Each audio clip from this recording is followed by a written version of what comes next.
couple years down the road, you get a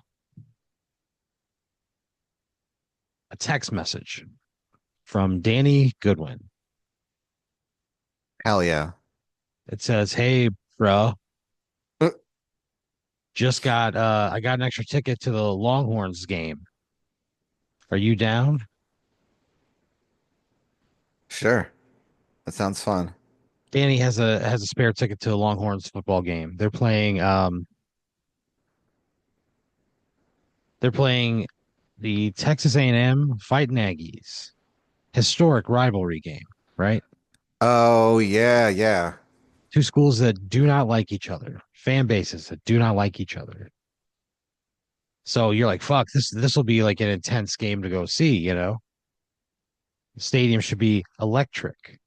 Yeah, I've heard a lot of like Aggie jokes over the years. Yeah, right. It's a thing living in Austin. You hear a lot of them. So you're pumped, right? Gonna go see this. It's like a night game, you know. You and Danny hang out beforehand. You guys have wings. Oh, hell yeah. Wings Yeah. with Danny. You guys get some wings. You watch like a little pregame at this restaurant, this little wing joint. What's it called? Uh it's called Wings, colon, the restaurant.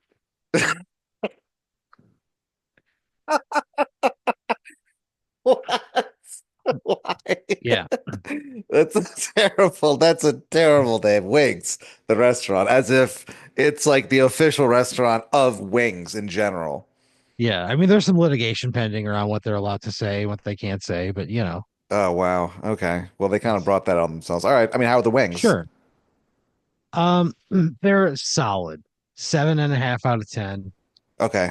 They're not expensive. They're never like super busy. Wings come out hot, they come out fresh, they come out fast. I'll It's just a take it. solid chicken wing, right? You you guys you go to the game, right? You take like an Uber down there. The Uber driver is just like fucking reckless. Like there's all these people around, like walking to the stadium, and Uh-huh. he's just like going faster than you feel like he should be going, Okay. right? You see like the gate that you guys are getting dropped off at coming up, and you point and you're like, "Oh, it's over there." And this guy from the right-hand lane crosses all three lanes of traffic and just Holy fucking shit. bottoms out at the opening of that garage. He just slams his hand on the steering wheel. Yeah. He says something in a language you don't understand. You and Danny are both like, thank you." He got out of the car. He's like talking under his breath. You look down, El Brandy. How many stars would you leave? I don't think I would leave. I never had leave reviews for anything, to be honest with you. You wouldn't even rate him. No, I mean I don't rate anyone.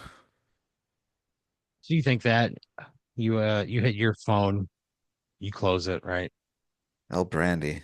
Turns out you accidentally rated him a 1 No. when you were like closing your phone, your thumb hit the 1 star. Yeah. As you guys are like walking in, you see his brake lights just light up. He sticks his head out the window and just yells something at you that feels like a slur in another Oh, language. El Brandy. Come on. You guys turn around and you're just oblivious. You wave at him like a couple of fucking idiots. Me and Danny. Yeah, See you yeah, later. yeah.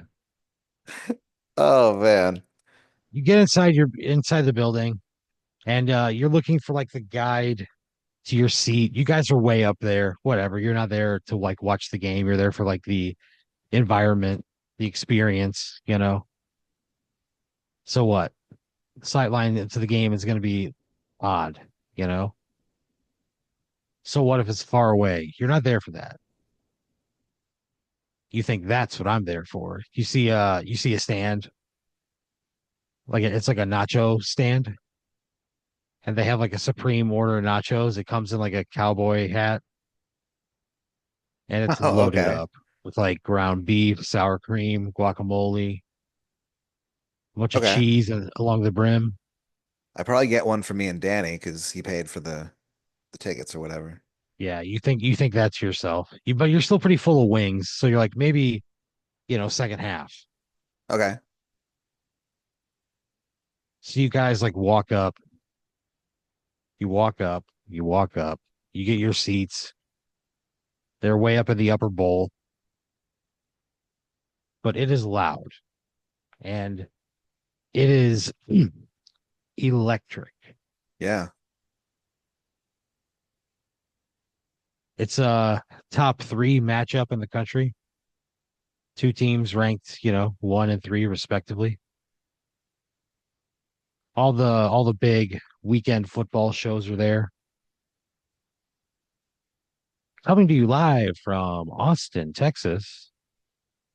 Coming to you from beautiful Austin, Texas. You know, Yeah. reporting live from the nation's capital, home of the Lone Star Showdown, Austin, Texas. They're everybody is there, right? I bet Danny is losing his mind. Losing his fucking mind. There's a guy who roots for A&M in the section. Danny's Oh, just giving him buddy. the finger. Oh man, Danny, come on. He's not looking back, but you guys get the feeling that he knows somebody's flipping him off. One of those. Okay. Yeah. So it is intense, right?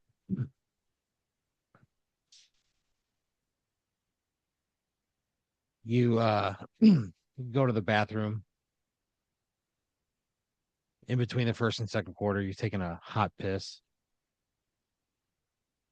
You see a guy like delivering like a flatbed full of pickled jalapenos into like a service hallway or something, and it reminds you like, oh yeah, those nachos. Yeah. You go to the nacho stand, line's a fucking mile long. You're like, well, maybe halftime, right? You don't want to miss any more of the game because the first quarter was exciting. It was a defensive struggle, neither team yielding to the other. It was scoreless after one quarter. Yeah, there were a couple of like questionable calls that went A&M's way. There was Really? a blocked punt that got called back. It's questionable. Uh, Wonder there what's was going uh on. there was a fumble that clearly wasn't, that was ruled recovered by Texas A&M. So people like the Longhorn fans in attendance are getting heated, Yeah, I bet. you know. What's Danny's reaction? Oh, he's piping hot, right? He's yelling shit, he's screaming, "Fuck you," you know, Yeah, he doesn't "Fuck get mad very you." often, but yeah, he gets it's kind of it's a little funny when Danny gets mad. To be honest, in real life, it's really funny Yeah, because he just kind of normally doesn't really ever. yeah. But now he's just like he's hot, man. He's Yeah, heated, you know. He's feeding off the energy of the crowd around him, all the people in Darrell K. Royal Memorial Stadium, just zeroing in on this referee crew. yeah.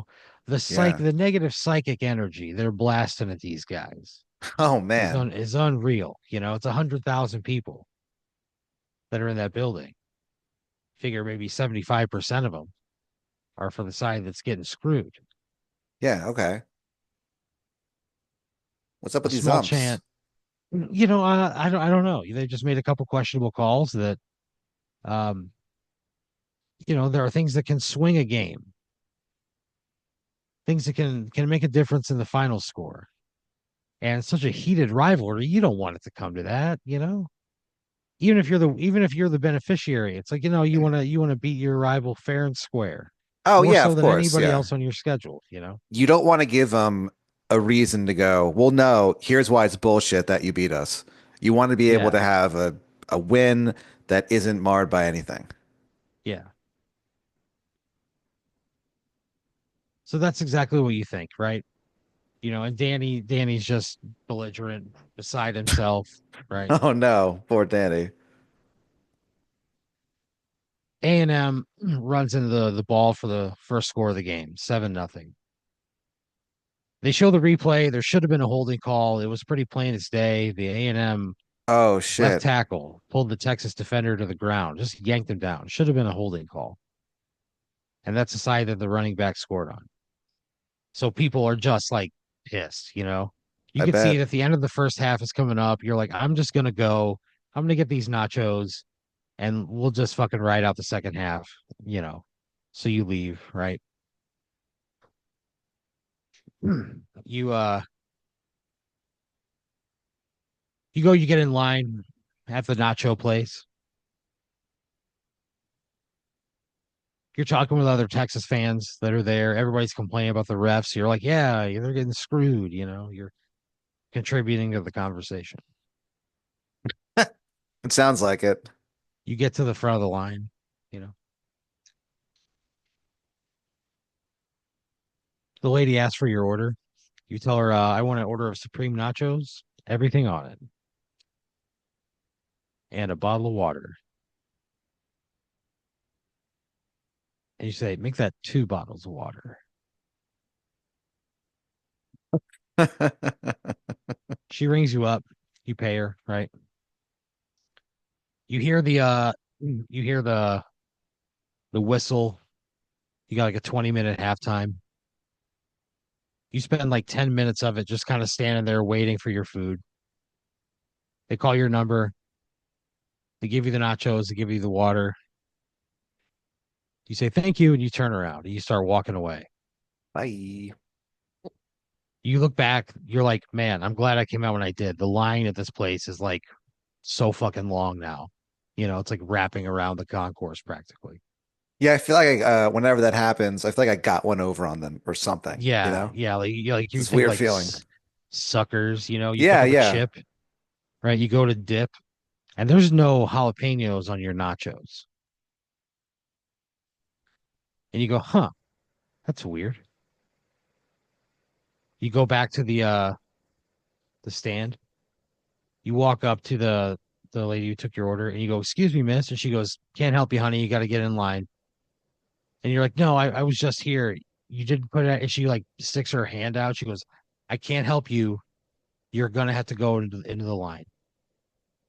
Okay, And you well, go, but you're the like, there's a jalapenos hundred aren't that people in that important. line. You go, yeah, but you're like, there's 100 people in line. Can't you just give me the nachos, like the jalapenos? You left them off there. And she looks at you. She goes, if they're not on there, it's because you didn't order them. Order them next time. If you want to order them, get in line.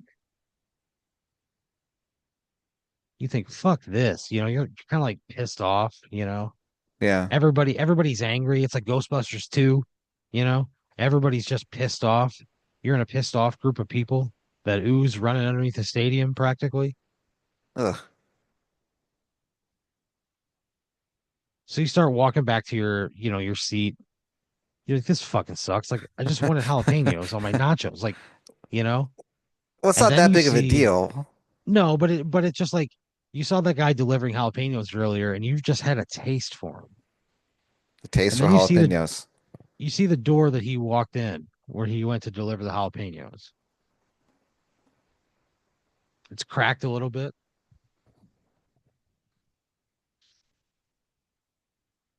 You go up to it. You slip your fingers in the crack in the door. I don't think I would do that. You pull it open.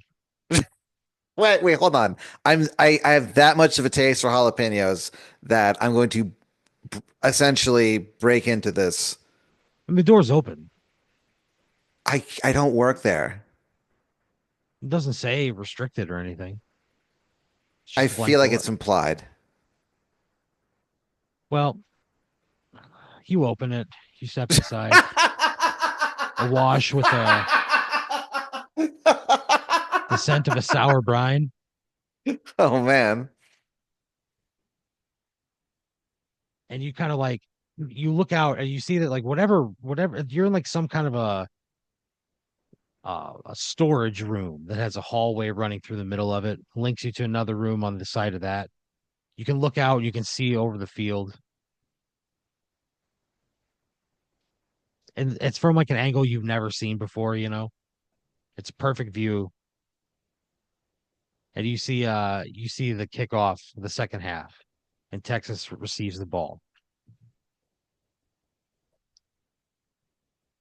You you walk along, you see that there's like food storage, you know. You look up in the racks, you see that it's like cans of nacho cheese, right? Cans of black beans, right? Cans of salsa, just big industrial things that they're using to put together your nachos. This is just like a dry storage area. There's like packaging and Bunzel stuff on the other side.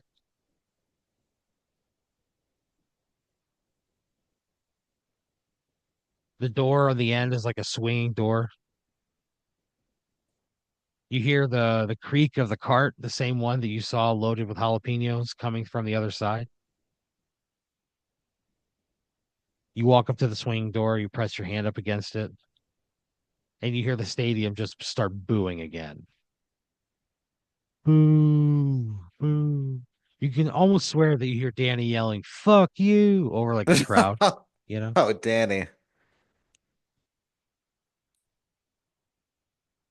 He is a loud piece of garbage, so Yeah. that does He's a make loud sense. sports fan.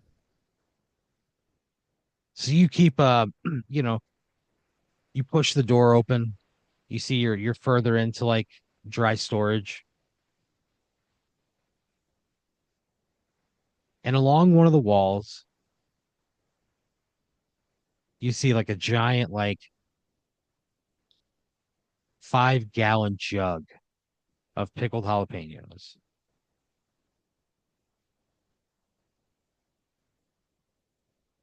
You walk up to it, you try to pry the lid off, no luck.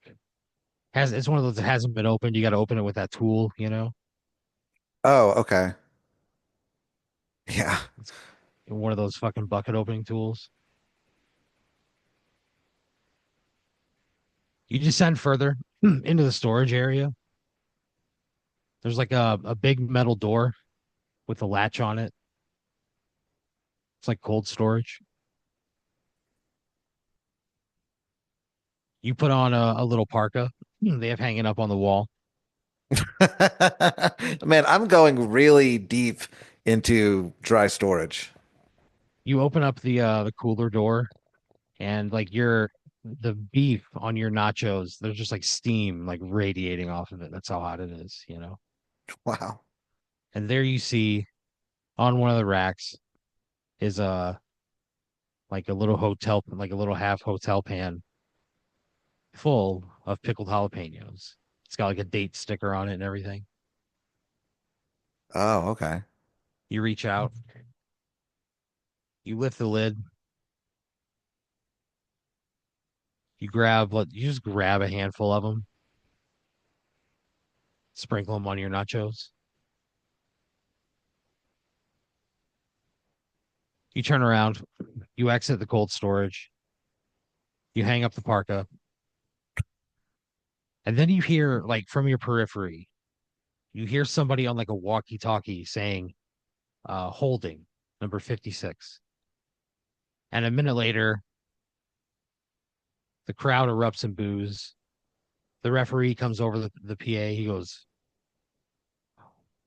penalty on the offense, holding number 56 Oh, against Texas. shit. And everybody just erupts in boos, right? Raining down on these guys. You look over into like this, you can see like into like this little side room. There's somebody in a maroon shirt, a maroon collared shirt, holding a pair of like binoculars up to a window. and they've got a little radio headset on. There's a little notebook beside them, and you like can see the page, and it says like fumble, punt block, like they're like dictating things to the referee crew to go Okay, against the University of Texas. You're standing there, nachos in your hand, of pickled course. jalapenos, warming in the ambient temperature of the room. Do you say anything to this person on this woman on the headset?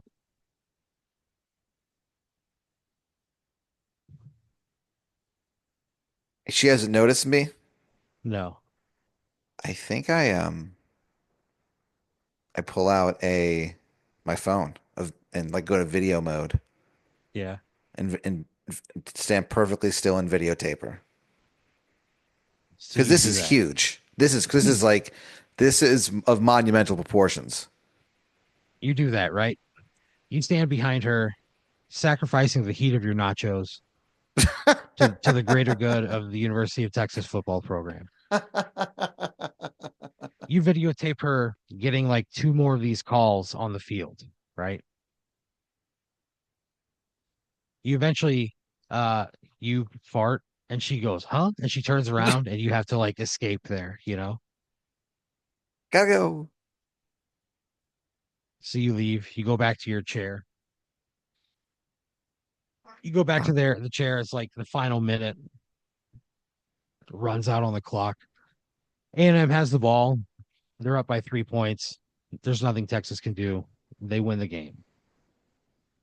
The referees have like trash thrown at them as they leave the field. Like it was egregious, you know? Yeah. Do you tell Danny about the video you have? I wait. I don't tell him anything until we're like in his car. You know what I mean? He gets in. He goes, fuck. He goes, man, it's hard to beat a team when you got to play the refs too. I go, Danny, something crazy happened.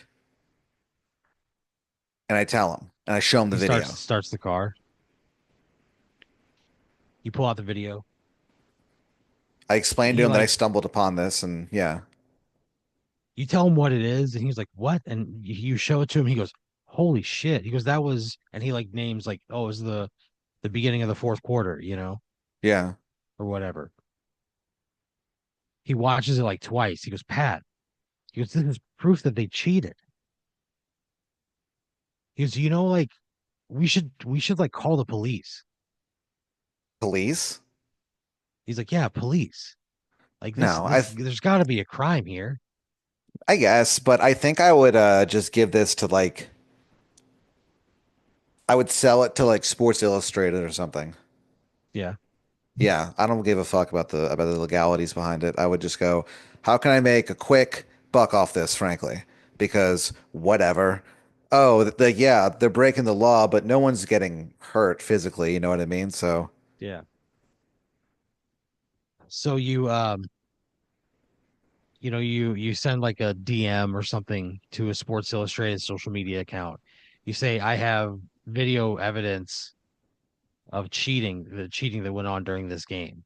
yeah. And somebody reaches out to you, a reporter from Sports Illustrated. Her name is uh Connie Bravado. Cool. She is like a tough as nails, no nonsense, old school investigative journalist, right? And like in the best possible way. She calls you and she's like gets your story, you know. Um you tell her what happened. You say, "I have video proof," you know, it's and you're like, "I'm willing to like get on a video call so you can see what I'm talking about. And if it interests you, like Yeah. you can buy it, whatever, you know." So you send everything over, right? You have a Zoom call with Connie Bravado. she has you like hold up your phone and play the video, and she's like timestamp, and she finds out like the exact moment that was recorded, and like compares it to the time on like a live broadcast, and it like everything lines up. You can hear the call on the video the same way you can hear the call on the phone. You can clearly like see this person dictating what is supposed to happen, and then a play or two later it happens, and it always negatively impacts one side, positively impacts the other side. Yeah. It's pretty like damning evidence that somebody was cheating, right? And she goes, "Holy shit, Pat." Mm. She goes, "Look, this kind of thing could bring down an administration. This kind of thing could be the end of the football program as we know it. This kind of cheating, there's got to be bribery. This is scandal." She goes, "Pat, this is a Pulitzer Prize, baby." All right. So she goes, "We're willing to offer you $15,000 for the video. We have total ownership of it, can use it in perpetuity. You can choose to be credited or not." 15,000 seems a little low. She's like, "Yeah, Pat, we still have to follow up on this and investigate it. You said it was a This is," Pulitzer Prize winner. she goes, "Yeah, but a Pulitzer Prize takes a lot of work and a lot of luck." She says, "I could do 20." And then you hear like rustling like through the phone. She goes, "And I have 37.19 on a Darden family gift card." Is this your personal gift card that you're giving me, or is this She holds it up, and it says to Connie from grandma. okay? Well, And in then in that case, parentheses it says dead.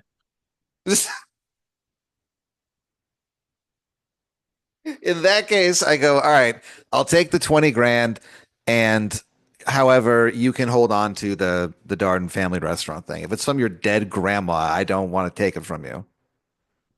No, her grandma's last name is dead. Oh, grandma Yeah. dead? Oh, I Yeah. thought, I Her name thought, is Eunice Dead. okay, well, I don't want to take And she is anything. very much alive Oh, that's and cool. spry. Yeah. Yeah. She's Well, 98.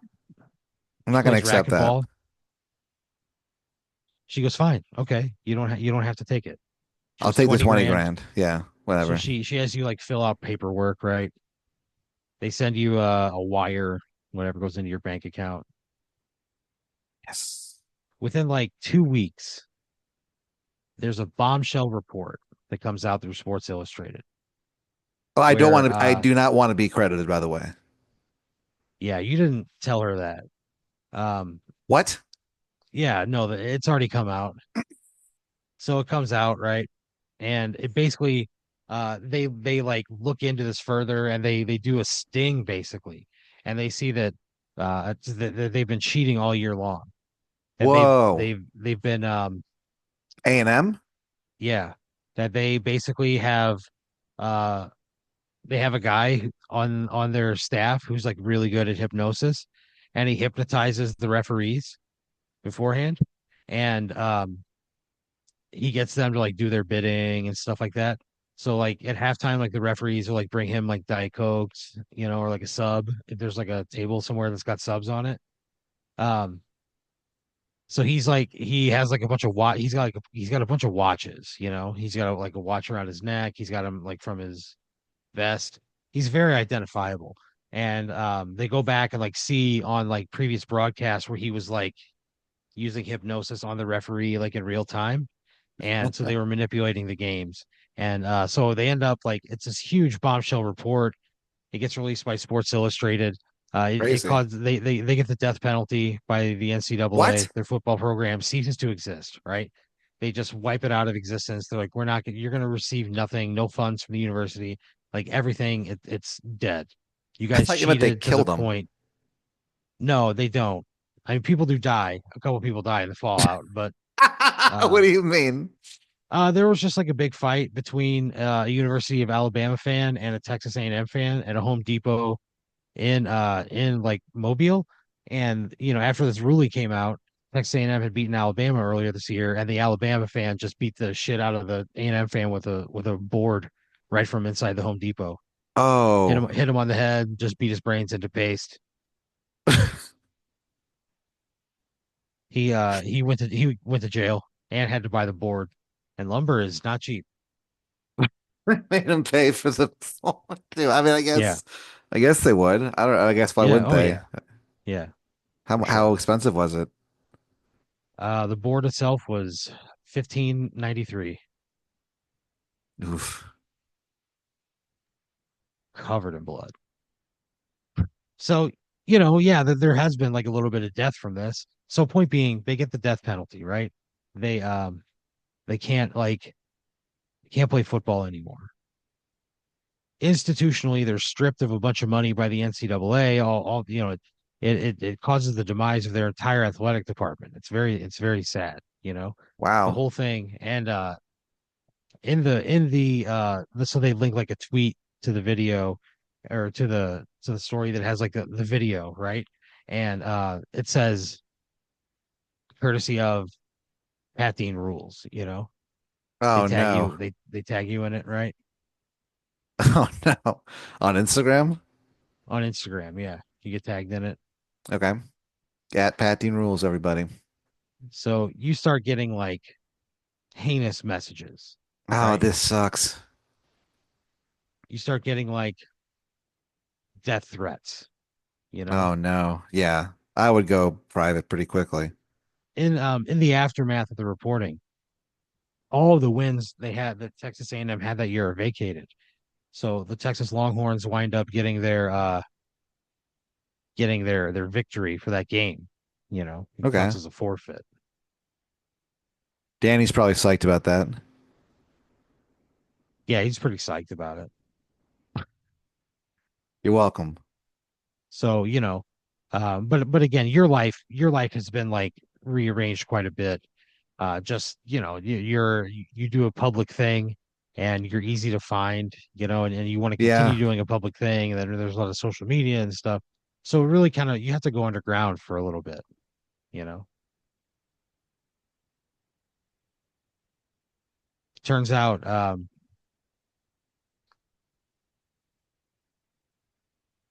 it turns out they've been cheating all year long. They're all disgraced. It's the biggest like sports story of the year. That's how like Wow. monumental it is that they caught a team cheating to this degree, right? End of the season comes, the hammer gets laid down, Texas A&M loses their program. Oof. That's tough. And eventually like people move on to the next thing, you know. They move on to the next thing. Even You A&M move on. fans? Yeah, I mean, obviously there's people you're like Steve Bartman to them, you're just kind of like this fucking guy who ruined a thing, but it's not your fault, right? It's not your fault that they were cheating. Oof. Steve Bartman, that's a tough one to be in. Mhm. But again, The it's Bartman position. the further away you get from it, the better it's going to be for you, right? Sure. End of the year, football's over. A lot of people again move on to the next thing. The um the relentless messages stop. You block a bunch of people. You slowly start to like get your life back to normal, right? Wow. You go out to a show. It's your first show and like it's your first like show of this stature in like a couple months. You've really like gone underground. Oh, wow. Yeah, okay. There's been a pretty relentless onslaught Yeah. of online hate. So you go out to the show. You do your comedy, right? What's the show? And the show it's just like a regular showcase show. It's three comics doing 20 minutes apiece. That you're going last. You kind of get up, you kind of talk about what happened, right? You're just talking your way through it. You're being really funny and very vulnerable.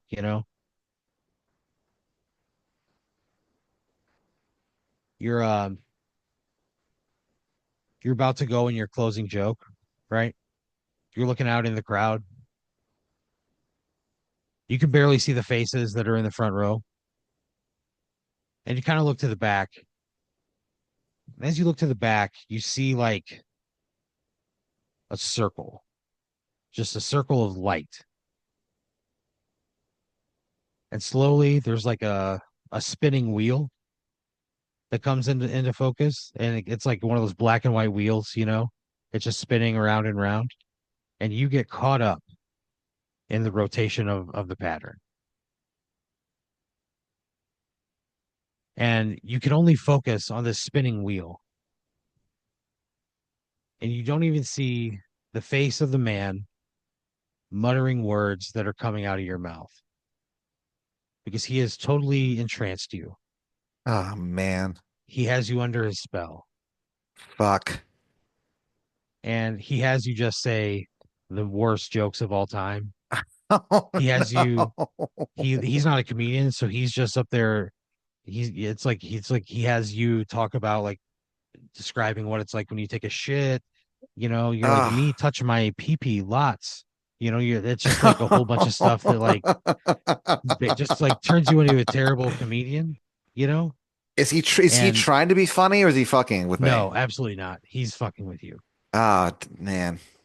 So after like 2 minutes, he kind of like snaps. The ring of light just turns off, and you're like back in your own head again, and it is dead quiet. And you see the host coming up on stage, and you go, thanks guys," and you just leave. The host grabs a Oh microphone. He goes, "Pat, what the God. fuck was that?" Oh yeah. He gets to the front stage. He Ugh. goes, "Pat Dean, guys." He goes, "Well, let's move on from that." He goes, "Next week we've got Brian Garr, Ugh. and Oh man. you My know God. he's good." So you like get off Yeah. stage and you look and Ugh. you see a Humiliating. man wearing a vest with watches dangling from his side. You see him like scurry out the front door. You follow him. Hmm? Yeah. Yeah. You open the front doors of the building. He's out in the parking lot. He's walking towards like a Mini Cooper. What do you say? I think I just run after him. I go, hey, what the fuck? You say, "Hey, what the fuck?" Yeah. He turns around and he has like a watch in his hand and it's just like spinning and he says like 2 words and he snaps his fingers and you are immediately in a trance. Oh no. You come to as he opens up the trunk of his Mini Cooper. You hear like the click of the button. The door just rolls up.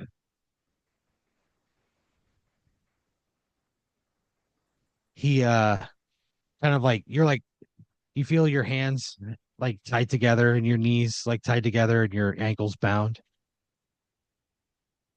You Hmm. feel that like the car is sort of like tilted back on a grade. You find yourself like struggling to keep your inertia from falling backwards. The uh the man turns around and he says, "Why'd you have to tell on us, Pat? We were going to win the championship this year." I just needed some money. I just wanted some money, I guess. It wasn't personal. He looks at you and he goes, "It never is." He hits the seat in front of you and you like fall out of the back of his Mini Cooper and he had it like parked to where it was over like a ledge. It's like Oh 1,000 feet down no. and No. you fall on the flattest rock in the northern hemisphere and you just your body splatters all across it. The There's flattest rock in the northern hemisphere. Yeah, it's 150 feet wide and it is laser level flat. And there was a class of like sixth graders there looking at it. They were all bored as hell, and then your Oh body splattered on it, no. and Oh God. they all walked out of there with your blood all over them, all over them. Holy fuck. All right. Jeez. Yeah, they get back to the gift shop. The gift shop just like gives them a bunch of shirts, and they just have to hose the rest of their clothes down with like a hose in the back because your blood was all over them. Wow. All right. Whatever. That Yeah, fucking sucks. yeah. Had to have those jalapenos, huh? I didn't. I kept trying to say I don't even really need the jalapenos that bad. I like Yeah, but jalapenos, not enough to do all that. you None didn't. of that was worth it. Yeah, I guess in hindsight. No, I was saying the whole time to not do. Ah, Look, I'm just telling you what happens.